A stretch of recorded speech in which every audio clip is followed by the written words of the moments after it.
Hey guys, this is Gun Fun ZS here on Untold Weapons. I'm here at the Reloaders Network to show you something very interesting. It's a historical oddity that I doubt any of you have seen before. Gonna try not to be coy or a tease, but I think it's worth discussing sort of the background before I get to the actual item itself. So bear with me and I'll talk through a little bit of history. If you went back into the late 1800s or say up through the 20s, 30s, and 40s, most households kind of lived in the country, and most of them had a multi-purpose rifle, pistol, or shotgun. Quite frequently, it was a cheap single-shot rifle or shotgun, or maybe one of each. And these guns got a lot of use. They could be a personal defense weapon, and they could be for keeping the coyotes and the raccoons out of the chickens, and quite often they were for putting protein on the table. A lot of the time, these weapons were significantly less powerful than what we would consider the bare minimums today. Anyway, you'd find that it wasn't uncommon, if you talk to old people or read their books, for people to be doing things like hunting bear with .22 Swift or other very small cartridges. Among those popular cartridges, a lot of them were designed in the 1800s around lever-action rifles, and a lot of what people had were multi-purpose uniform guns like 12-gauge shotgun. There's a lot that you can do with a 12-gauge shotgun. Another popular were cartridges that could be in a pistol or rifle like 25-20, which is primarily a lever-action cartridge developed by Winchester. This one is 32-20. And by today's standards, these would be considered weak for pistols even. And when it came out, 38 Special with a lead round nose, very low velocity, low pressure cartridge was incredibly popular for hunting and food and a bunch of things. Something that is on par with the intermediate caliber carbines, and at the time was kind of more towards the powerful end of the popular cartridges, was a cartridge known as 30 Winchester Center Fire, and now we know it more as 30-30. What I'm going to show you is something that's a little bit different. Or perhaps I should do an homage to Monty Python and say, and now for something completely different. And I'm going to, again, detour from showing you the actual thing and talk about where it came from. And to another degree, kind of avoid talking about where it came from because the person who gave it to me asked me to. So, in general terms, there is a thing called a safe surrender box at most military establishments. That's basically, if you have weapons or ordnance that you didn't turn in at the right place, dump it there and somebody will make sure it's disposed of safely or correctly returned to inventory, and you won't get in trouble for failing to check it in when you were supposed to.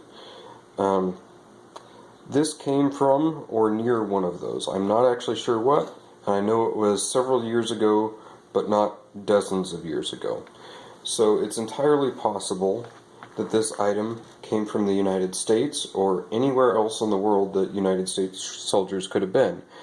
And during the time frame when I think it came from, it's highly likely that it came from Iraq or Afghanistan. So now let's look at the actual item. Here you've got 30-30 Winchester. Here you've got some fired rounds of 30-30 Winchester. And here we've got the item. It looks like 30-30 Winchester, but it isn't. But it is. So let's look at what it is. Okay. This item, which I will try to hold steady so you can get a good look on that, is a 30-30 Winchester case, but it's also not. You'll notice that it has a black magnetite oxidized iron center in there that has a noticeable primer divot where it's been struck with a firing pin many times. This is oxidized black of that kind of black oxide that you would not see except for years and years of handling in slow oxide. When I go find World War II era and older iron that's been handled by people a lot, it gets this kind of finish. It isn't rust, it is slow oxide. That tells me that this item is probably 50 or more years old. There's a chamfer here, and try to avoid washing out the camera with reflected light off my pointer here, and there's several notches around the rim. If you look closely here, you'll see the interesting bit. If you compare to a standard 30-30 case, and you look down, you can notice it goes much further in. And if you notice the base, you'll see that it has an off-center primer strike, which isn't all that abnormal, as you would expect from most lever-action rifles. And you'll see that it has a standard large rifle primer in the middle. This clearly doesn't have that. And if you look very closely, you will notice that there are some rub marks right there. It's also worth noting that the brass has that sort of bronze finish of brass that's oxidized. So what I'm going to do here is I'm going to push. And you'll see, look at that. That is interesting. If I pull this out, you will see something else interesting. What this is very similar to those caliber conversion kits that you often see for 12-gauge shotguns. This is a conversion to allow 30-30 to fire 32 ACP, also known as 7.65 Browning. Try to get that in focus there. Okay. Now, if you'll notice, here's a 30 caliber bullet, sized at 309. It fits right in this fired case just fine. It's a little bit snug. But you can see that the diameter there is about the same. Originally, this would have had a round nose, probably lead cartridge, very similar to this. This one is 32 short Colt, which is effectively the same cartridge as 32 ACP, but designed for a revolver. 32 ACP was a automatic equivalent to this cartridge. And I suspect that this cartridge would even fit inside, but I'm not going to force it and make it work. So, I will talk about how this was done, and then we'll look at why this might have been done. And I have my theories. So if you look here, you'll see that this is a bolt that was either probably 3/8/16. I haven't put a thread pitch gauge on there, but I suspect that's what that is. It could have also been a 10mm bolt, but at the time I don't think metric thread pitches were dominant. It has been hand filed. I initially thought maybe they turned it using a drill as a lathe, which is a thing I've done. But noticing that there's flat strokes here that indicate it was filed in this manner to reduce its diameter. There's a file. So I believe they flattened it. They cut a flat down the side, cut a slot with a hacksaw here, and then made this spring. It's possible that the spring was made for some other purpose, but I think this one was custom made for the job. No real way to tell that for sure that I can think of. You'll notice that there is actual rust in this area where it hasn't been subject to handling. Then they filed, and you can see linear scratch marks from file moving like so, and created a firing pin. Try to keep that in frame and focus. So you can see that there's stick out. It's a little bit deep firing pin protrusion. You might wonder how they guarantee adequate case support. So if you look at the fired case, let's try to get that in focus. Hopefully you can see that the dent from the firing pin is quite deep in the primer. But it clearly worked. And the case isn't blown out. There's a little bit of a wasted area here. It was a nice tight fit in the modified 30-30 cartridge. And if you look here, you'll find But there maybe is a little bit of airspace behind the shoulder. But if you look at where this case sits in there, almost the entire case that it would actually hold powder or pressure is actually being supported by the neck area of the 30-30 rifle chamber. So this is a very anemic cartridge without a lot of pressure, and all the pressure bearing surfaces are in effect transferred to the bolt face by this steel bolt section and supported directly by the neck portion of the rifle chamber. It's worth commenting that the diameter difference between 32 ACP and 30-30 isn't significant. Might be a little bit tight chambering. Here's 32 Colt. We see that it is 0.313 inches at the widest portion. I believe that's a heeled bullet, as opposed to 309. I would bet you a lot of 30-30s tend to run closer to 312 anyway. If we measure this at the neck, it measures 0.328 after being fired. And if we measure the neck of a fired 30-30 case, we get 0.329. What do you know? If we measure an unfired one, we get 0.326. So there's only 4 thou of blowout. This is actually quite well fitted to the job. Oh, another thing I was going to mention. They put this spring in here, and then they hammered this little tab down. Try to hold that in focus and not make you seasick. Thus pinching that in there. This is all quite cleverly made. Now, I know some of you are thinking, if I had a 30-30, it's almost certainly going to be a nice antique lever-action rifle. I would never trust something janky like this to it. Well, it's very low pressure. This isn't going to hurt the rifle, but it might hurt the firing pin smacking it against steel repeatedly, and they clearly did it enough times to dent this. I noticed that the dent is slightly off-center, as are the other ones, and I don't see multiple dents, so either the firing pin followed into the old hole, or whoever used this carefully indexed the cartridge the same direction every time. I'm not sure which. I kind of suspect that whoever did this was less concerned about the rifle and more concerned about being able to shoot it at all. But I will hold off that conjecture till the next discussion point. So now we see how this was made. Let's talk about why somebody might make this. Well, this could have been done in America just as a simple way to have a cheaper game getter.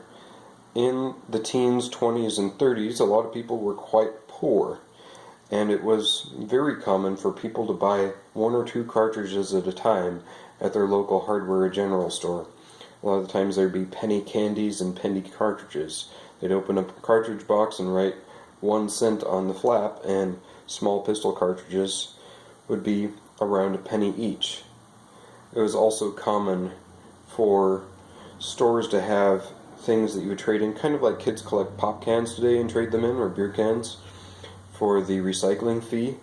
My grandfather's talked about being paid by farmers or different state agencies bounties on certain kinds of pests. Like they would, if they found tobacco worms, they would put them in a jug of kerosene and bring that into the general store, and they would pay them a cent for every 5 tobacco worms that was in the jug, or something like that. So it was very common for people to single purchase 1 cartridge and be expected to, if you're a kid or teenager, to be sent out to do your chores with a rifle, and you were expected to bring back a rabbit or something for every cartridge you fired. If you were a poor person in the 20s, this could get you more shots. However, I think there's an actual more likely explanation, although that one is possible, and that is, what do you do if you are in a war-torn region and you've managed to get an antique firearm that has essentially no available ammunition in your country? You have this because it was all you could afford. If you were in Iraq or Afghanistan or somewhere in the Middle East, there would be potentially a few rifles, such as I know France used during World War I, 30-30 lever-action rifles from Winchester as rear echelon support rifles. I know the Ottoman Empire also had some of the same thing, and they'd be traded around as lend-lease. Also, there's such a thing as private purchase, although that's less common. And so it's possible that there's old French lend-lease rifles from the French campaign of occupation in the period after World War I of what was Ottoman holdings and the sort of semi-independent regime of King Faisal. Anyway, I don't want to get into all the politics, but for various historical reasons, it's very plausible that there's a few Winchester lever-action 30-30s kicking around the Middle East, but not a available supply of ammunition. However, 32 ACP is very common throughout most of Europe, often labeled 7.65 Browning. You'll notice the head stamp on this, if you can read it, says Remington UMC 32 7.65 millimeters. So I think this is American-made European export, although somebody else may know more about that head stamp. Anyway, if you're the person who is an Iraqi person who needs a general protection rifle and possibly another way of getting protein, and you have a rifle that you can't feed ammunition, it's next to useless. However, if you can convert it to a comparatively common cartridge, you now have a rifle that works. You are willing to accept some damage on the firing pin because now it works. If you are a small production backyard gunsmiths of the style like most U.S. people refer to as a Khyber Pass, but in different parts of the Arabic-speaking world they'd call it a Darai type gunsmith, then maybe you get this antique gun and you could, in your shop with files and simple tools, make this conversion thing, and now you have a gun that is substantially easier to sell because there's a way to shoot it. That one strikes me as being very plausible. Somebody clearly used this a fair amount, and somehow this came back. I would point out another advantage of this. Remember how earlier I mentioned that it was very common for people to be using calibers that we would now consider very anemic for bringing down everything from attackers to very large game, as well as small game. One of the perks of a long rifle with a very weak cartridge is if you're not wearing hearing protection, it is a lot quieter. A lot of people now don't appreciate what's nice about a long-barreled 22 or 22 short is that without a suppressor and without the now common practice of wearing earplugs, you're not deafening yourself just to get dinner. Anyway, I've probably exhausted my actual knowledge and given you my most plausible speculation. I'd be very interested if any of you have seen anything similar or have any knowledge of this sort of thing, and I'm very open to hearing any reasonable speculation you may have, and I suppose your unreasonable speculation too. Anyway, thanks to Loads of Bacon for allowing me to host this on his channel, and I will probably repost it on mine as well. And this is Gun Fun out.